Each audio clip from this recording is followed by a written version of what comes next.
పాపం అంట మనుషుల్ని ప్రాణం మీద తెస్తుందని ఉంది. సంఖ్యాకాండాన్ని ఒకసారి మీరు తిరగేయండి. పాపం పోగేసుకుంటే ఎంత ప్రమాదమో చూద్దాం రండి.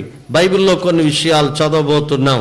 అకార్డింగ్ టు బైబిల్లో రాసిన విషయమే మనం చదువుదాం. సంఖ్యాకాండము 16వ అధ్యాయము 38వ వాక్యాన్ని చదువుదాం. పాపము చేసి తమ ప్రాణములకు ముప్పు తెచ్చుకొనిన వీరి దోపార్థులను తీసుకొని బలిపీఠము కప్పుగా, అదన్నమాట. పాపము చేసి తమ ప్రాణములకు ఏం తెచ్చుకున్నారు? ముప్పు తెచ్చుకున్నారు. పాపము నీ ప్రాణానికి ముప్పు తెచ్చి పెడద్ది. మొదట్లో బాగుంటుంది, తేనె ఎలా ఉంటుంది? తీయగా ఉంటుంది. పాపం కూడా అలాగే ఉంటుంది.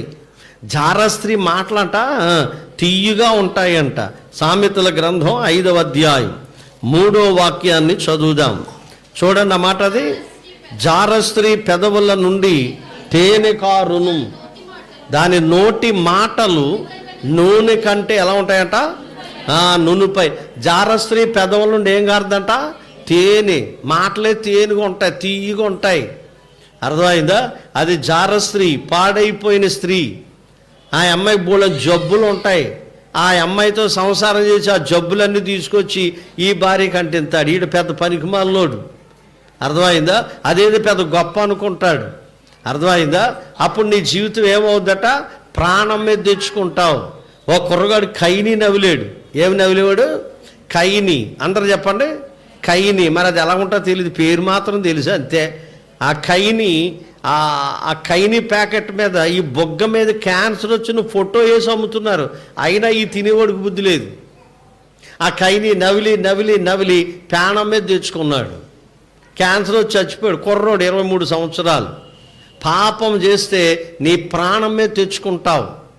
తాగుడు తాగి తాగి తాగి తాగి పాతపేటలో కుర్రగాడికి మొత్తం బ్లడ్ మారిపోయిందంట.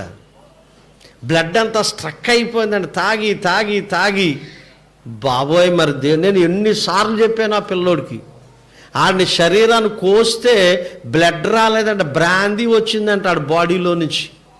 ఎంత విచ్చలవిడిగా తాగాడో చూడండి. ప్రాణం మీద తెచ్చుకున్నాడు. చెడు స్నేహాలు చేసి ఇవాళ యవనస్తులు ప్రాణం మీద తెచ్చుకుంటున్నారు. అర్థమైందా? సిగరెట్లు కాల్చి రింగులు దులుతున్నారు.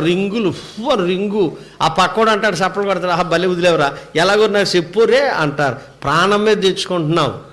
చెడు స్నేహాలు చేసి ప్రాణం మీద తెచ్చుకుంటున్నావు. అర్థమైందా? పరాయి స్త్రీ వ్యామోహంలో పడి ప్రాణం మీద తెచ్చుకుంటున్నావు. నీ భర్త ప్రాణం మీదకి, నీ భార్య ప్రాణం మీద తెచ్చుకుంటున్నావు. మొదట్లో బాగానే ఉంటుంది, తీయగా ఉంటుంది. అంతేనా? తీయగా ఉంటుంది. పరాయి పురుషుడు వ్యామోహం తీయగా ఉంటుంది. పరాయి స్త్రీ వ్యామోహం తీయగా ఉంటుంది. తర్వాత ఉంది నీ ప్రాణానికి ముప్పు. సడన్గా ఉగ్రత వచ్చేది అంతే. హఠాత్తుగా ఉంది బైబిల్లో. హఠాత్తుగా అంటే ఇక ఎవరికి చెప్పజేయడం ఉండదు, హఠాత్తుగా పోతారు అంతే.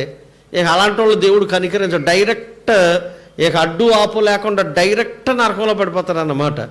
అక్కడ ఏడుపును, రెండోది అది. కాబట్టి హృదయంలో మనుషులు ఏం పోగేసుకుంటున్నారట? పాపాన్ని పోగేసుకుంటున్నారు. కానీ ఇక్కడ దేవుడు చెదిరిపోయిన ఇశ్రాయేలీలను ఏం చేస్తాడట? పోగు చేస్తాడు అని ఉంది. చెదరిన ఇశ్రాయేలీలను ఆయన పోగు చేస్తాడు. ఎందుకు ఇశ్రాయేలు చెదిరిపోయారు? వారు దేవుణ్ణి ఏం చేశారు? మాట్లాడండి. దేవుణ్ణి ఏం చేశారు? వాళ్ళు మర్చిపోయారు.